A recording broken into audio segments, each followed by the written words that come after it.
नमोकार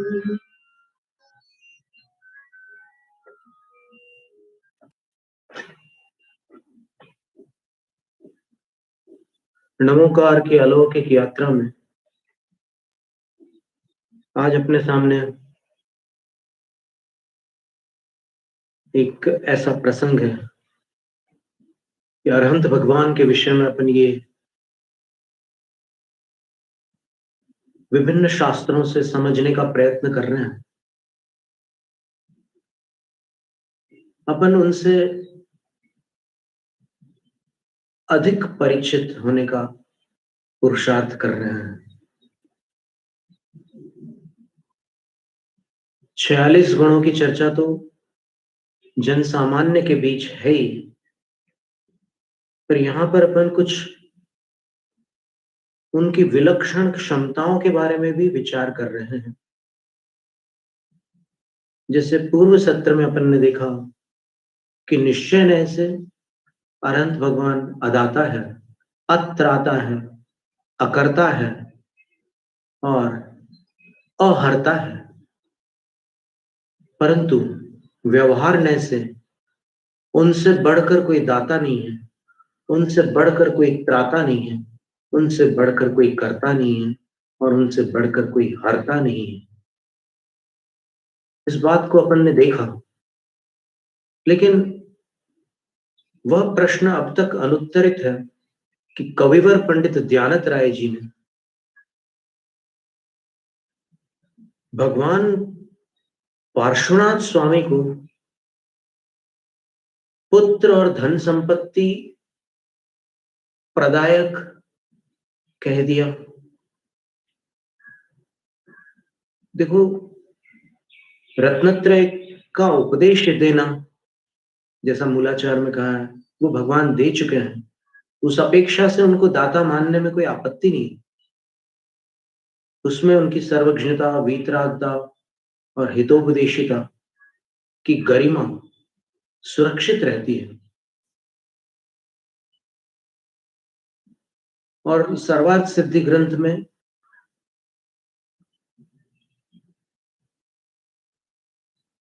अनंत प्राणी समूहों के लिए जिनेंद्र भगवान अभय दाता है, अभयदान के करता है। तो ये भी उनकी क्षायिक दान लब्धि का प्रभाव है कि वो अनंत प्राणियों को अभय प्रदान करते हैं। फिर आचार्य समंतभद्र स्वामी ने कहा कि नाभिनंदन वृषभ जिन मेरे मन को पवित्र करो। तो आचार्य समंतभद्र स्वामी ने भगवान को अकर्ता मान करके उनसे ऐसी प्रार्थना तो नहीं की होगी कि मेरे मन को पवित्र करो। और इसी तरह शांतिनाथ भगवान की स्तुति करते हुए आचार्य समंतभद्र स्वामी स्वयंभू स्तोत्र में कह रहे हैं, स्वदोष शांत्या वेतात्म शांति। अपने दोषों को हमेशा के लिए जिन्होंने शांत कर दिया और अपने भीतर जो अपनी शांति के कर्ता हो गए, अर्थात उन्होंने अपने अंदर शांति की रचना कर ली, शांति को स्थापित कर लिया। फिर कह रहे हैं, शरणंगता नाम शांतिर विधाता। शरणागतों के लिए शांति के कर्ता है। तो आचार्य समंतभद्र स्वामी एक तो अपने मन को पवित्र करने के लिए भगवान से प्रार्थना कर रहे हैं कि मेरे मन को आप पवित्र कीजिए। तो कीजिए ऐसा उन्हीं से कहा जा सकता है जो करता हो, अकर्ता हो उनसे ये नहीं कहा जा सकता कि कीजिए। और फिर शरणागतों के लिए शांति के कर्ता है, विधाता है। इन शब्दों का प्रयोग यह सूचित करता है कि आचार्य समंतभद्र स्वामी किसी न किसी नय से, किसी न किसी दृष्टिकोण से, किसी न किसी अपेक्षा से, किसी न किसी विवक्षा से भगवान जिनेंद्र को भी कर्ता मान रहे थे। अकर्ता मानकर ऐसी पंक्तियां नहीं लिखी जा सकती और यदि कोई कहे कि नहीं, भक्ति की भाषा में ऐसा सब कुछ बोला जा सकता है, क्यों? भक्ति की भाषा में ऐसा सब बोलने की क्या आवश्यकता है? और नहीं है क्या कुछ बोलने के लिए? कितना गुणगान हो सकता है, भगवान के अनंत गुण हैं, तो उनमें से कई गुणों का आप बखान कर सकते हैं। ऐसा कहने की क्या आवश्यकता है कि जो अकर्ता है उनको कर्ता बनाने की क्या आवश्यकता है भक्ति की भाषा में? ये प्रश्न आएगा। तो ऐसा कुछ भी नहीं था। आचार्य समर्थभद्र स्वामी जानते थे कि व्यवहार ने से भगवान जैसा स्तुति में उनसे कहा जा रहा है, बिल्कुल वैसे हैं। और व्यवहार ने यद्यपि निश्चय ने की अपेक्षा से अभूतार्थ है, परंतु व्यवहार ने सर्वथा असत्य नहीं है, क्योंकि इसके लिए एक युक्ति दी थी पूर्व सत्र में। यदि व्यवहार को असत्य माना जाएगा तो फिर यह संसार असत्य हो जाएगा। निश्चय से तो संसार असत्य है ही, लेकिन व्यवहार से संसार असत्य नहीं है। तत्वार सूत्र का संसारेण मुक्ताश्च, यह सूत्र अप्रामाणिक हो जाएगा कि जीव संसारी भी होते हैं और मुक्त भी होते हैं, क्योंकि संसार व्यवहार में से होता है, निश्चय से संसार नहीं होता। निश्चय से आत्मा अजर अमर अविनाशी सिद्ध स्वरूपी त्रिकाली ध्रुव है, उसके साथ न कोई बंधन है, न उसमें कोई विकार है। वो सर्वकाल निर्विकार है, शुद्ध है। ये वर्णन होता है निश्चय का। तो संसार असत्य नहीं है। निश्चय की अपेक्षा ठीक है, निश्चय उसको पकड़ ही नहीं रहा है। देखो,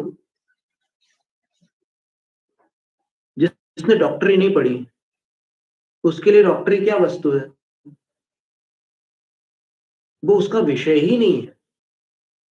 इसी प्रकार संसार निश्चय नय का विषय ही नहीं है, क्योंकि निश्चय, पंडित हीरालाल जी थे, सिद्धांत अलंकार पंडित हीरालाल जी, वो कहा करते थे निश्चय, इसको अपन व्याकरण से देखो, अध्यात्म से तो बहुत देखा कि निश्चय से आत्मा क्या है क्या नहीं है, ये सब बहुत देख लिया, लेकिन अब एक बार व्याकरण से देखो निश्चय शब्द का अर्थ क्या है। तो उन्होंने कहा चयात निष्क्रांत निश्चय।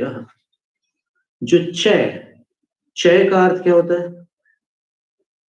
जो समूह रूप हो,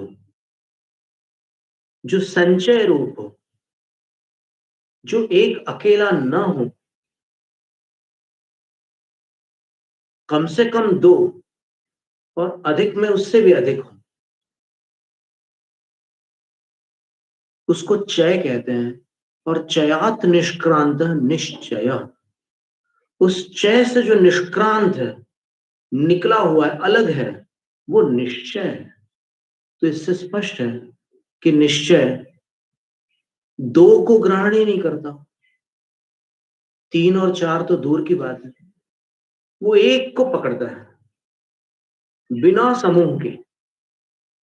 तो जब एक को पकड़ेगा तो अभी संसार अवस्था में तो जीव के पास क्या क्या क्या है? गुणभद्राचार्य महाराज ने आत्मानुशासन ग्रंथ में लिखा है कि संसारी जीव के पास तीन चीजें हैं।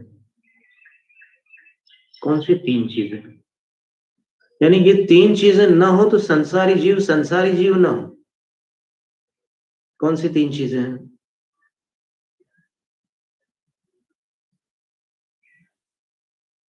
तो बोलते हैं स्वभाव, विभाव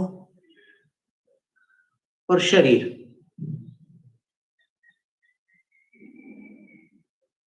ये तीनों रहेंगे इस संसार में। स्वभाव भी होगा, विभाव भी होगा, शरीर भी होगा। तो जब तीन की गिनती आ गई तो निश्चय उसको कैसे स्वीकार कर सकता है? निश्चय तो एक को ही ग्रहण करने वाला है। एक उदाहरण देखिए, कभी आप कहीं से पानी पीते हैं, बोलते हैं कि क्या मीठा पानी है। कभी से कहीं से पीते हैं, क्या फीका है, पानी फीका फीका लग रहा है। कहीं से पीते हैं तो खारा खारा लगता है, कहीं और से पीते हैं तो कुछ और रसायन जैसा लगता है।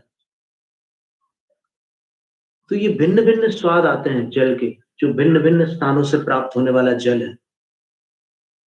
फिर सरोवर का जल कुछ अलग प्रकार का लगता है, सरिता का जल कुछ अलग प्रकार का लगता है, सागर का जल कुछ अलग प्रकार का लगता है, और बावड़ी का जल अलग प्रकार का लगता है, कूप का जल अलग प्रकार का लगता है, वर्षा का जल अलग प्रकार का लगता है, ओस का जल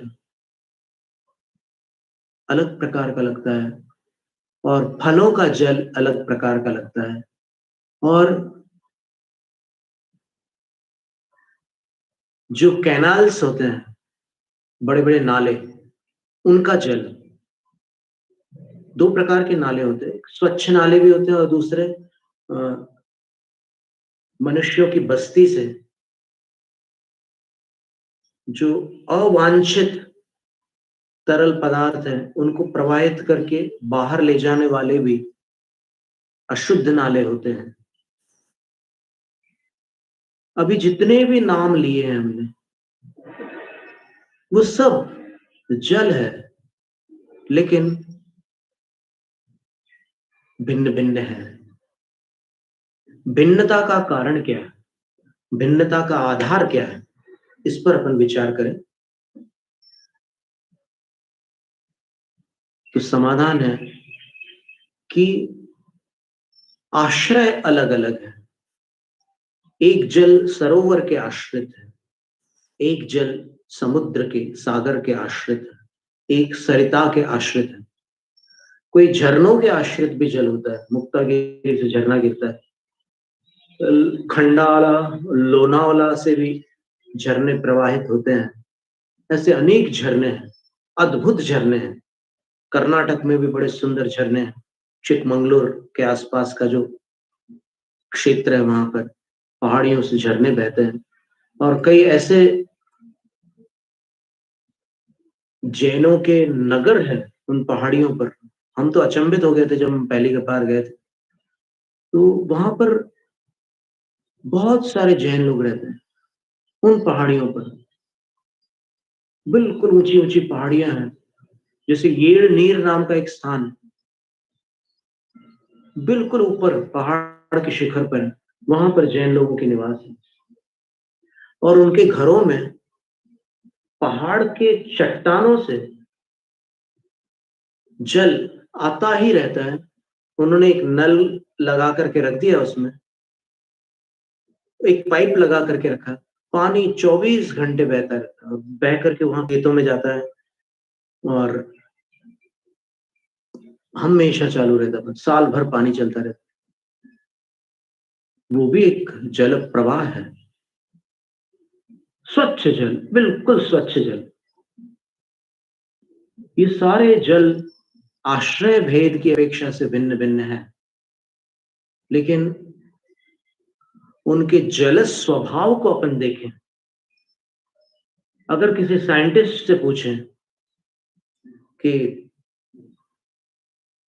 हे वैज्ञानिक, आप बताइए इस जल के बारे में, विज्ञान के हिसाब से ये अलग अलग तरह के जल हैं, आप बताइए इनमें क्या विशेषता है। तो बोले विशेषता तो मैं बता सकता हूँ, कोई भी बता सकता है, पर मैं समानता बताना चाहता हूँ। विशेषता क्या है? विशेषता ये है कि इसमें जो मिनरल्स मिले हुए हैं, खनिज लवण मिले हुए हैं, उनके कारण इनके स्वाद में भिन्नता है।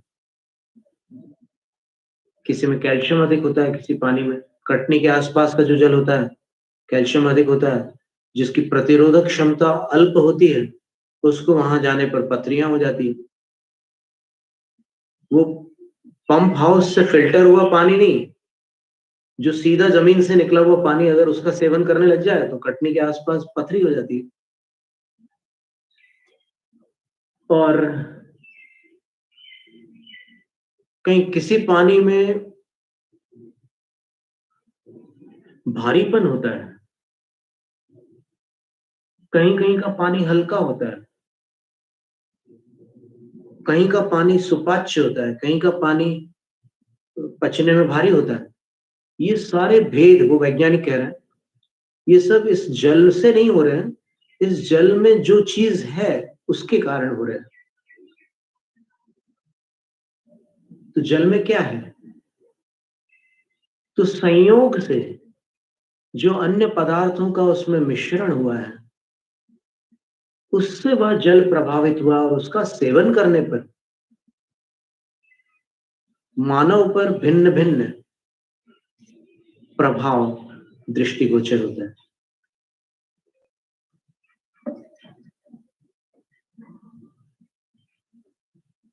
निश्चय, अब वो वैज्ञानिक निश्चय शब्द तो नहीं जानता, लेकिन वो कहता है कि if you want the scientific formula of water, I can tell you it is H2O. Whether that water comes from the sea, the ocean, the river, well, rains, or anywhere,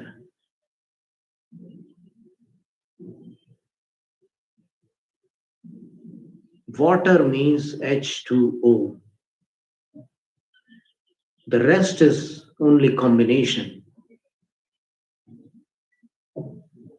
That is not water. Pure water is H2O. It may be distilled water also. ये सब बातें करेगा वो वैज्ञानिक अपने तरीके से कि वो पानी तो पानी ही है, लेकिन उसके साथ जो मिश्रण है उसके कारण उसमें भेद। इसी प्रकार निश्चय से 4 गतियां, 84 लाख योनियां, 197 लाख कुल कोटियां, 14 गुणस्थान, 14 मार्गणा स्थान, 14 जीव समास, सिद्धालय, जीव कहीं भी क्यों ना हो, निश्चय से सब समान है,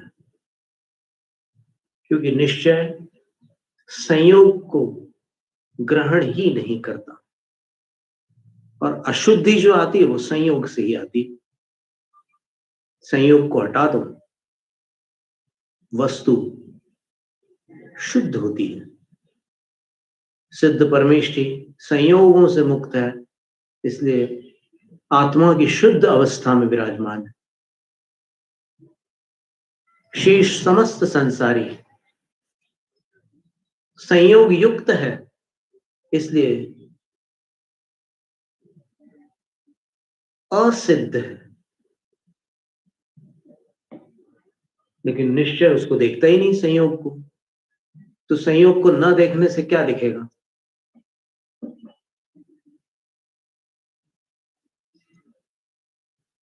नियम सार ग्रंथ में कुंद कुंद आचार्य महाराज ने एक गाथा दी है।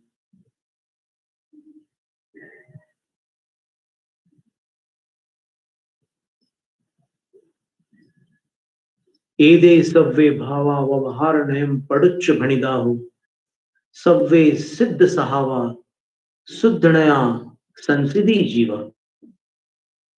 ये सब जो पर्याय और पदार्थों के भेद प्रभेद हैं, ये व्यवहार नय की अपेक्षा कहे गए हैं। शुद्ध नय से सारे सिद्ध स्वभावी है। संसिधि जीवा, संसारी जीव भी सारे सिद्ध स्वरूपी है शुद्ध नय से।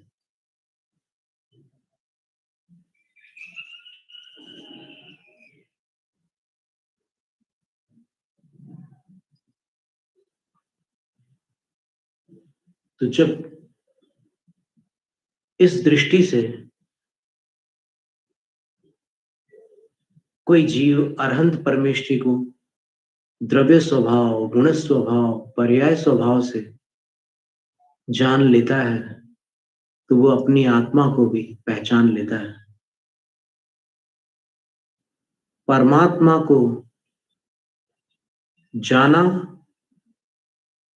तो आत्मा को पहचाना, और परमात्मा और आत्मा को जानने पहचानने वाला मिथ्यात्व से मुक्त हो जाता है।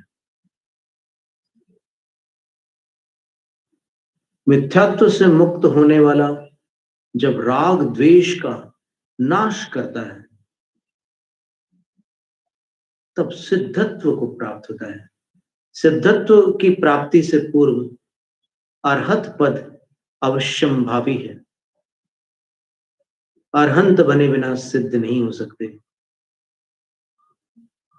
और जितने सिद्ध हुए वे सब पहले अरिहंत हुए फिर सिद्ध हुए हैं, और जितने अरहंत हैं वो अवश्य ही सिद्ध होंगे। तो एक जीव के काल प्रवाह में यदि अरहंत पर्याय आ गई तो सिद्ध पर्याय नियामक है।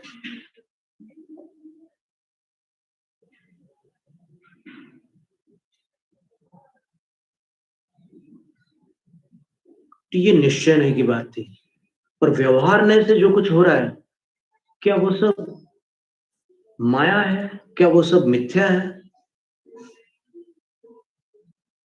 इतर संप्रदायों में कहते हैं कि ये जगत, ये संसार माया जाल है।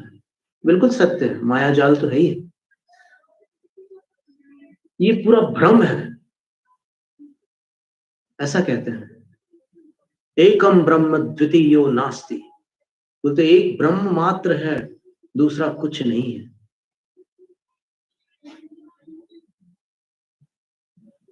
सर्वं खल्विदं ब्रह्म नास्ति नान्यः किंचन।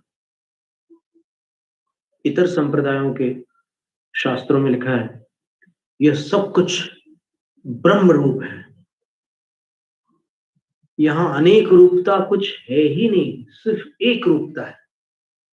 जो अनेक रूपता दृष्टिगोचर हो रही है वो तुम्हारे अंदर की माया है, तुम्हारे अंदर की भ्रांति है, और वो भ्रांति जब तक तुम्हारे अंदर है तब तक तुम संसार में भटकते रहोगे। जब तुम ब्रह्म को देखने लगोगे, ब्रह्म दृष्टा बन जाओगे, ब्रह्म ज्ञानी बन जाओगे, तो तुम्हें मोक्ष की प्राप्ति होगी।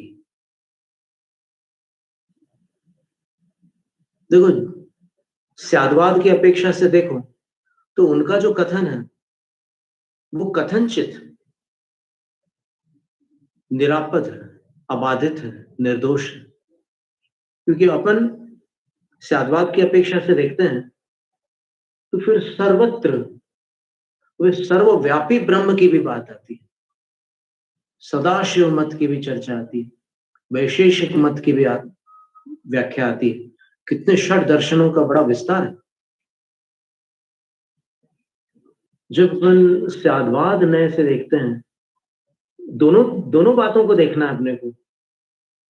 जिन मत में और अन्य मत में भेद क्या है उसको भी देखना है, और भेद होते हुए भी समानता क्या है उसको भी देखना है। तब न्याय शास्त्रों का अध्ययन वस्तु व्यवस्था के प्रति न्याय करेगा। आप अगर अंतर अंतर देखते रहोगे तो फिर हम अलग वो अलग ये दिखाई देगा, और जब आप अंतर होते हुए भी समानता को देखोगे तो वो जो मतभेद के साथ मनभेद आ जाता है, तो जब समानता दिखाई देगी तो मनभेद नहीं रहेगा, मतभेद होते हुए भी मनभेद नहीं रहेगा। कितना विशाल है ये स्यादवाद। स्यादवाद का वर्णन अगर आप जिनेन्द्र वर्णी जी द्वारा लिखित शांतिपद दर्शन में पढ़ लीजिए, शांतिपद प्रदर्शन में, तो आपको लगेगा कि एक स्यादवादी संत किस प्रकार संपूर्ण विश्व को अपने हृदय से लगाने की क्षमता है। उसको किसी के प्रति द्वेष नहीं होता, किसी के प्रति राग नहीं होता। वो सब वस्तुओं को यथावत देखता है।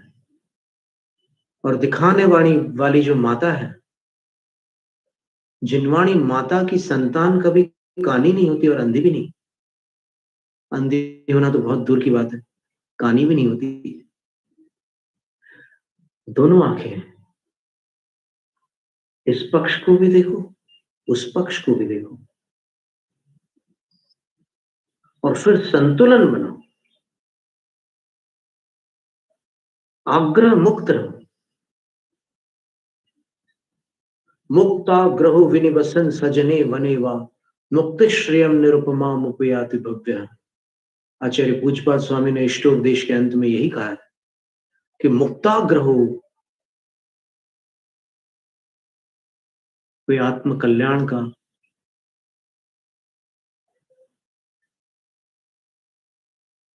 अभिलाषी भव्य जीव मुक्त होना चाहता है तो सबसे पहले उसको आग्रह मुक्त होना आवश्यक है। आग्रह मुक्ति का नाम सम्यक दर्शन है और दुराग्रह का नाम मिथ्यात्व है।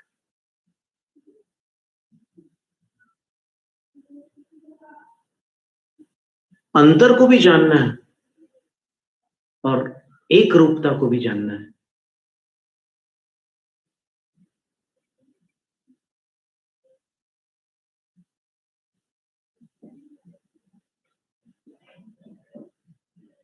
शांति के अतिरिक्त और कुछ हाथ नहीं लगेगा। जो अनादिकाल से अप्राप्त रही वह शांति इस स्याद्वाद दृष्टि से तत्क्षण उपलब्ध हो जाएगी। कुछ है ही नहीं कषाय करने के लिए, किसके प्रति कषाय करें? जो कुछ हो रहा है उसकी पूरी अंतरंग व्यवस्था को अपन जान ले तो समझ में आ जाएगा कि सारा नाटक चल रहा है। बस इसी प्रकार अपने को अरहंत भगवान के अकर्ता स्वरूप को जानते हुए भी उनमें जो कर्तापन है वो क्या क्या कर सकते हैं वो भी समझना आवश्यक है। एक पक्ष को देखने वाला काना होता है। एकांगी दृष्टि सम्यक नहीं होती। सम्यक एकांत उसको कहते हैं जो दूसरी दृष्टि को लुप्त ना करके कुछ पलों के लिए गौण करता है, उसका अभाव नहीं करता। और मिथ्या एकांत वो होता है जो एक दृष्टि को अस्वीकार करके केवल एक दृष्टि को ही स्वीकार करता है। तो भगवान को अकर्ता अपन ने जाना। जिस दृष्टि से भगवान अकर्ता है उस दृष्टि से संसार के समस्त जीव भी अकर्ता है, ये स्मरण में रखना। जिस दृष्टि से भगवान अहर्ता है उस दृष्टि से सभी जीव अहर्ता है। जिस दृष्टि से अदाता अत्राता है उस दृष्टि से सभी जीव अदाता अत्राता है। अब व्यवहार न्याय में भी आप देखिएगा, जिस दृष्टि से भगवान दाता है उस दृष्टि से संसारी प्राणी भी दाता है। कुछ ना कुछ तो चलता ही रहता है संसारी प्राणियों में। कोई किसी को सुख देता है, कोई किसी को दुख देता है। व्यवहार न्याय से कह रहे हैं, लेकिन देने के तरीके उनके निराले हैं और अपने उनसे निराले, उनसे अलग है।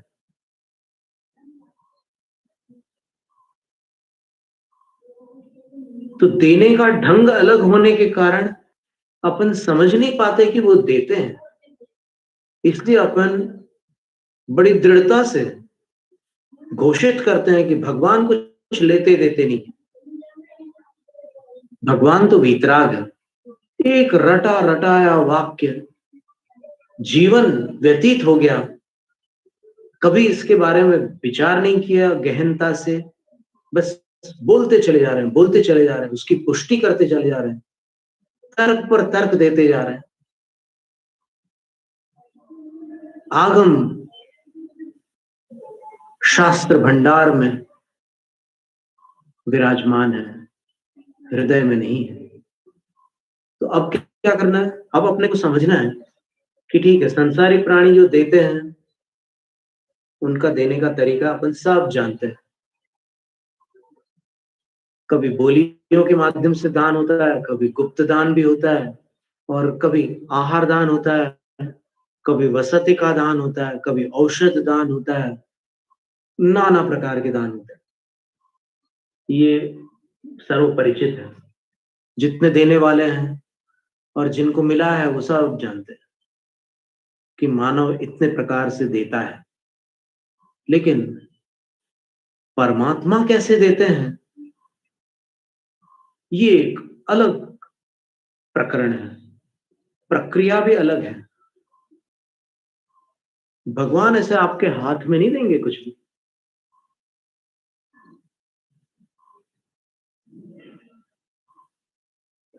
तो जो बात ध्यानतराय कविवर ने लिखी है, अपुत्रीन को तू भले पुत्र की ने कर्ता बना दिया, पार्श्वनाथ भगवान ने स्वयं वैवाहिक संबंध को स्वीकार नहीं किया, लेकिन जो पुत्र रहित विवाहित दंपति थे उनको पुत्र प्रदान किए।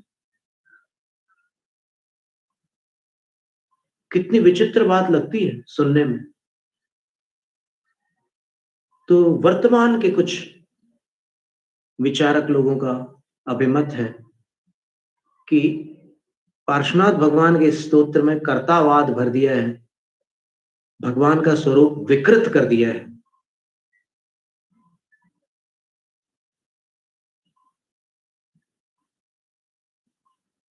दरिद्रीन को द्रव्य के दान दीने,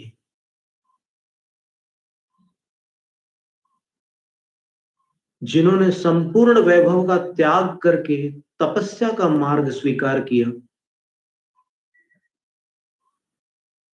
वो दरिद्री को, दरिद्र जनों को द्रव्य का दान कैसे कर सकते हैं? ऐसे विचार मन में आते हैं। कोई बात नहीं, वो भी जिनेन्द्र प्रणीत कारण कार्य विधान का ही अंश है। उन विचारों के भी उनके अंतःकरण में कोई कारण होंगे जिससे वो विचार उत्पन्न हो रहे हैं, और वो अभिव्यक्त भी कर रहे हैं अपने वचनों द्वारा। कोई बात नहीं, स्वागत है। यदि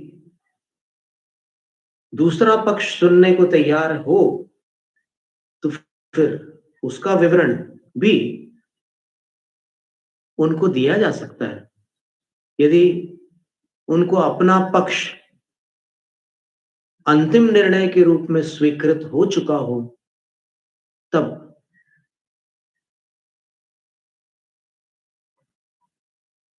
उनकी धारणा परिवर्तित करने का कोई अन्य उपाय नहीं है।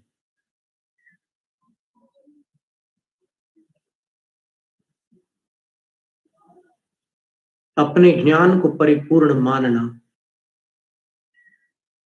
ज्ञान के विकास में सबसे बड़ा रोड़ा है। तो अब अपन आचार्य कुंदकुंद स्वामी की शरण में जाकर के देखते हैं कि उनका क्या अभिमत है जिनेन्द्र भगवान के विषय में। वो क्या कहते हैं? क्या आचार्य कुंदकुंद स्वामी ये स्वीकार कर सकते हैं कि जिनेंद्र भगवान गरीबों को पैसे देते हैं,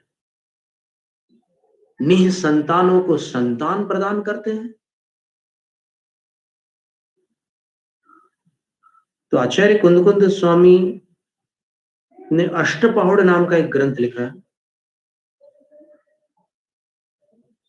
और अष्टपहुड़ ग्रंथ पर अनेक टीकाएं हैं। उनमें एक पुरानी टीका ढूंढारी भाषा में एक टीका है। उस ढूंढारी टीका में पंडित जयचंद्र जी छाबड़ा, जयचंद छाबड़ा भी बोलते हैं उनको, उन्होंने इस गाथा का अर्थ किया आचार्य कुंद देव द्वारा विरचित बोध पहाड़ ग्रंथ की 24वीं गाथा का अर्थ उन्होंने जो लिखा है वो हम आपको सुनाना चाहते हैं। पर ढूंढारी ना सुना करके हम उसका हिंदी अनुवाद सुना देते हैं। हिंदी अनुवाद का प्रकाशन कहां से हुआ है? वैसे तो अनेक स्थानों से हुआ है, लेकिन हम आपको ये जो वेबसाइट है वो हम आपको बता करके उस वेबसाइट से उपलब्ध जो प्रति है उसमें जो हिंदी अनुवाद दिया है वो सुनाते हैं। HTTP फिर कॉलन डबल ऑब्लिक स्लैश बोलते हैं, फिर www.atmadharma.com। इस साइट पर जो अष्टपौड़ की प्रति उपलब्ध है उसमें पंडित जयचंद छाबड़ा जी के ढूंढारी अनुवाद का हिंदी रूपांतरण है, वो हम आपको सुनाते हैं। सबसे पहले तो हम गाथा पढ़ते हैं। आचार्य कुंद स्वामी ने गाथा में क्या लिखा है कि अरहंत भगवान के विषय में अपन ने इतनी चर्चा की कि वो रत्नत्रय के उपदेष्टा है, यानी उस उपदेश के दाता है, एक बात। फिर दूसरी बात अपन ने सर्वार्थ सिद्धि में देखा अनंत प्राणी समूह के लिए वो अभय दाता है। फिर समंतभद्र स्वामी के वचनों में अपन ने देखा कि वो भगवान को कर्ता भी मान रहे हैं व्यवहारने से, और प्रार्थना कर रहे हैं कि मेरे मन को पवित्र करो। और भगवान शांतिनाथ के लिए कह रहे हैं कि वो शरणंगता नाम शांतिर विधाता, शरणागतों के लिए शांति के विधाता है, शांति के कर्ता है। तो अभी दाता पक्ष पर अपन विचार करते हुए ये देखते हैं कि आचार्य कुंद स्वामी जिनेंद्र भगवान को किन किन वस्तुओं का दाता मान रहे हैं, इस पर अपन देखते हैं। सबसे पहले इस प्रति में देख लीजिए, मूलतः संभवतः ये आत्मधर्म जो है सोनगढ़ से संबंधित कोई संस्था है, लेकिन अपन गाथा और फिर सीधा सीधा अपन जयचंद छाबड़ा जी का किया हुआ जो ढूंढारी अनुवाद है उसका रूपांतरण देख रहे हैं। यदि कहीं भी कुछ अंतर होगा तो फिर हम बता देंगे। सबसे पहले अपन देखते हैं कि इसमें लिखा भाषा वचनिका कार पंडित वर श्री जयचंद्र जी छाबड़ा, भाषा परिवर्तन करता पंडित श्री महेंद्र कुमार जी जैन काव्य तीर्थ, मदनगंज किशनगढ़ राजस्थान, प्रकाशक श्री दिगंबर जैन स्वाध्याय मंदिर ट्रस्ट सोनगढ़ सौराष्ट्र,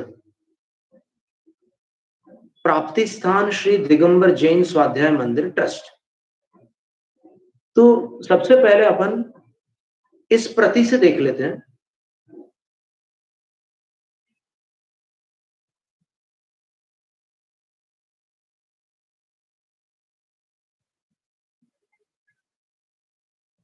गाथा नंबर 24, ग्रंथ का नाम बोध पहाड़, ग्रंथकार का नाम आचार्य कुंद स्वामी। सो देवो जो अथम धम्मं कामं सुदैणाणंच, सो देजस अथिहु अथो धम्मो यपवज्जा। पव्वमज्जा म अतिरिक्त छप गया, पव्वज्जा होना था। अब हिंदी अर्थ देखते हैं। देव उसको कहते हैं बोध पौड़ में आयतनों का वर्णन है, तो यहाँ पर देव शब्द का अर्थ देव गति का देव नहीं है। यहाँ पर देव का अर्थ अपने आराध्य परमात्मा है, जिनेंद्र देव है। तो देव उसको कहते हैं जो अर्थ अर्थात धन, काम अर्थात इच्छा का विषय ऐसा भोग, और मोक्ष का कारण ज्ञान, इन चारों को देवे। यहां न्याय ऐसा है कि जो वस्तु जिसके पास हो सो देवे, और जिसके पास न हो सो कैसे देवे। इस न्याय से अर्थ, धर्म, स्वर्गादि के भोग और मोक्ष सुख का कारण प्रव्रज्या अर्थात दीक्षा जिसके हो उसको देव जानना।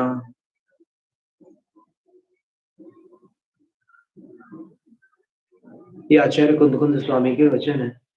गाथा का सीधा सीधा अर्थ हम अगर अपनी भाषा में करें तो वो ये है कि सो देवो, देव वो हैं, सर्वज्ञ देव, अरहंत देव वो हैं जो सुदेयी, जो सुदेयी यानी सुष्ठु, देयी ददाती, भली भांति देते हैं, वो देव है।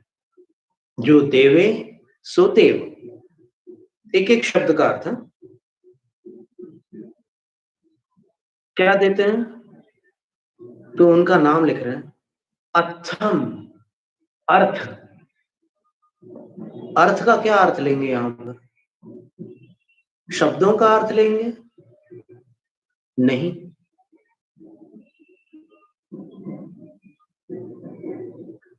अर्थ का अर्थ उद्देश्य भी होता है, तो क्या उद्देश्य लेंगे यहां पर, नहीं। फिर अर्थ का अर्थ धन संपत्ति भी होता है, तो देने योग्य जो वस्तु है उसको लेंगे। तो यहां कह रहे हैं कि अथम सुदेयी, अच्छी तरह से अर्थ प्रदान करते हैं। कौन, जिनेंद्र देव। और क्या प्रदान करते हैं, धम्म, धर्म प्रदान करते हैं, रत्नत्रय प्रदान करते हैं, और क्या प्रदान करते हैं, कामम। अब देखिए भगवान क्षायिक सम्यक दर्शन उनके सानिध्य बिना नहीं होता, श्रुत केवलियों के सानिध्य बिना भी नहीं होता। केवली का सानिध्य हो अथवा श्रुत केवली का सानिध्य हो, तो जिन्होंने केवलियों के सानिध्य में क्षायिक सम्यक दर्शन प्राप्त किया है, वह क्षायिक सम्यक दर्शन अन्यत्र कहीं प्राप्त नहीं होता। केवली और श्रुत केवली बस दो के सानिध्य में ही प्राप्त होता है। तो किसी दृष्टि से क्या ऐसा नहीं कह सकते कि भगवान ही क्षायिक सम्यक दर्शन के दाता है, कह सकते हैं। इसके लिए एक उदाहरण है कि कोई विद्यार्थी टॉपर बन जाता है और फिर बरसों बाद उसका मित्र जब उससे मिलता है तो उसके शोकेस में एक पेन रखा हुआ देखता है, पूछता है कि ये पेन यहाँ शोकेस में क्यों रखी। वो उत्तर देता है कि इसने मुझे टॉपर बनाया। समझ रहे हैं आप दृष्टिकोण, तो इसने मुझे टॉपर बनाया, उस पेन ने उसको टॉपर बनाया या उसके ज्ञान ने बनाया। पेन के माध्यम से ज्ञान ने टॉपर बनाया, तो माध्यम को भी श्रेय दिया जाता है। इसी तरह जिस जीव ने सम्यक दर्शन प्राप्त किया, क्या सम्यक दर्शन किसी ने प्रसाद के रूप में उसको भेंट किया था, नहीं, लेकिन उसने केवली अथवा श्रुत केवली का आलंबन पाकर अपने भावों में वो विशुद्धि, वो निर्मलता, वो पुरुषार्थ प्रकट किया, जिससे सम्यक दर्शन प्राप्त हो गया। लेकिन श्रेय किनको दिया जाएगा, माध्यम को। तो माध्यम की अपेक्षा से विचार करने पर भगवान ने सम्यक दर्शन दिया अथवा श्रुत केवली गुरु ने मुझे सम्यक दृष्टि बनाया, क्षायिक सम्यक दृष्टि बनाया, ऐसा कहने में व्यवहार में से कोई आपत्ति नहीं है। जब सम्यक दर्शन दिया, सम्यक ज्ञान भी दिया और चारित्र भी दिया, ऐसा कहने में आपत्ति नहीं आती। तो भगवान धर्म के भी दाता है, क्योंकि धर्म सम्यक दर्शन, सम्यक ज्ञान, सम्यक चारित्र को धर्म कहते हैं, उसके दाता है। और कामम, काम का अर्थ क्या होता है? 4 पुरुषार्थ बताया आदिनाथ भगवान ने, धर्म पुरुषार्थ, अर्थ पुरुषार्थ, काम पुरुषार्थ और मोक्ष पुरुषार्थ। तो यहां पर काम शब्द का अर्थ काम पुरुषार्थ है। काम पुरुषार्थ मात्र विषय वासना रूप नहीं है, बल्कि संतान प्राप्ति की एक संयत प्रक्रिया भी काम पुरुषार्थ के अंतर्गत आती है। पुत्र की प्राप्ति कैसे की जाए, इसकी पूरी प्रक्रिया आदि पुराण में दी हुई है और इतनी व्यवस्थित प्रक्रिया है कि उसमें ब्रह्मचर्य का भी समावेश किया है कि इतने काल तक वह पुरुष जिसको पुत्र इष्ट है 6 महीने तक ब्रह्मचर्य का पालन करे। बड़ी विस्तृत प्रक्रिया दी हुई है। सागार धर्मामृत में भी इस प्रकार का वर्णन आया है। तो ये सारी बातें जो है, इनको मान्य करने वाला पुत्र को प्राप्त हो जाता है। एक सज्जन अहमदाबाद में निवास करते हैं, श्रीयुत ललित जी उनका नाम है, गुलालारी समाज के हैं। उन्होंने आदि पुराण की प्रक्रिया का, जिनेंद्र भगवान की वाणी का पूर्णतः अनुकरण किया और संयम का पालन किया। उन्होंने गृहस्थ होते हुए भी, उनको 2 पुत्रियां थी, फिर तीसरा पुत्र ही हुआ। हम आपको कोई मार्गदर्शन नहीं दे रहे हैं, केवल एक जानकारी दे रहे हैं। तो जिनेंद्र भगवान ये चारों प्रदान करते हैं, अर्थ भी प्रदान करते हैं, धर्म भी प्रदान करते हैं, काम भी प्रदान करते हैं और नान यानी मोक्ष प्राप्ति का ज्ञान भी प्रदान करते हैं। धर्म, अर्थ, काम और मोक्ष को जो प्रदान करते हैं वो अरहंत देव हैं। तो प्रदान करने वाले अदाता कैसे हो सकते हैं? दाता हुए। और दाता कौन होता है? तो आचार्य कुंदकुंद स्वामी उत्तरार्ध में कहते हैं दाता वही हो सकता है जिसके पास क्षमता हो देने की। जिसके पास कुछ न हो वो दाता कैसे हो सकता है? तो इसका अर्थ ये हुआ कि भगवान ने सब कुछ त्याग कर दिया था दीक्षा लेते समय, लेकिन केवल ज्ञान होने पर जो उनको 9 क्षायिक लब्धियां प्राप्त हो गई, उन लब्धियों के प्रभाव से वो सर्व संपन्न हो गए और इतने संपन्न हो गए कि उनसे बड़ा कोई दाता इस संसार में नहीं हो सकता। तुम सा दानी क्या कोई हो, जग को दे दी जग की निधियां।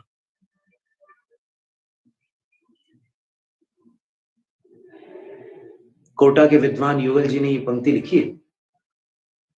भगवान को उन्होंने दानी स्वीकार किया और यहां पर आचार्य कुंदकुंद स्वामी स्वयं कह रहे हैं कि चारों पुरुषार्थ के प्रदाता जिनेंद्र देव। तो जिनेंद्र भगवान के पास क्या क्या है? बोले अथो धम्मो ये पवज्जा, उनके पास अर्थ, धर्म, प्रव्रज्या सब कुछ है। देने के ढंग उनके निराले हैं, अपन नहीं समझ सकते। इसीलिए तो जिनसेन आचार्य ने और स्वयं सौधर्म इंद्र ने जिनेंद्र भगवान की स्तुति करते हुए सहस्त्रनाम स्तोत्र में उन्होंने भगवान से कहा है, कल्प वृक्षो वरप्रदः महादानो कामधेनु चिंतामणि अभीष्टदः। ऐसी 6 संज्ञाएं जिनेंद्र भगवान को इंद्र ने समो शरण में उनकी स्तुति करते समय दी थी। 1008 नामों से भगवान की स्तुति की थी उसने, और उन नामों में 6 नाम भगवान के दातृत्व को सूचित करने वाले हैं। तो भगवान अदाता कैसे हुए? और यदि भगवान दाता है, तो दाता से जो अर्थी होता है, याचक होता है, वो प्रार्थना करता है। प्रार्थना अदाता से नहीं की जाती। अब बचपन में जो लोग कुछ कार्यक्रम करते थे, बच्चे लोग, वो भी किनके घर जाते थे चंदा लेने? लोग की बात कर रहे हैं हम। अब व्यक्तिगत आप अपने ऊपर मत लीजिए।